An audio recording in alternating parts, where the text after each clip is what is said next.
Ta on parim õpetaja. Ta annab lastele võimaluse oma päeva ise planeerida. Meil on temaga väga-väga vedanud.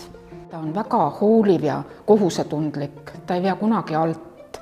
Mulle meeldib, kuidas nad tegutsevad. Tuuana on nad fantastiline, kuidas nad aitavad lapse arengule kaasa, kuidas nad mõtlevad raamist välja, nad on lihtsalt fantastilised. On tunda, kui inimene teeb oma tööd südamega. Ta on inimene, kes on leidnud endale sobiva töö ja see töö on leidnud ka tema. Mulle meeldib lasteaias käia, sest et seal on nii toredad õpetajad. Mulle meeldib õpetaja Merle sellepärast, et ta kuulab alati mind. Ta mängib hunti ja jänest.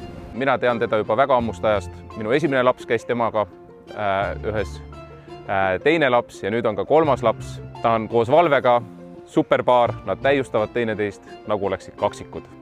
Ja tema tegemised on sellised, et iga laps tunneb, et ta on tunnustatud. Ta teab neid nippe, mida mina vahel isegi emana ei tea. Isegi nädalavahetustel on tal mõtted lasteaial. Merle, Valve ja Mai, me armastame teid.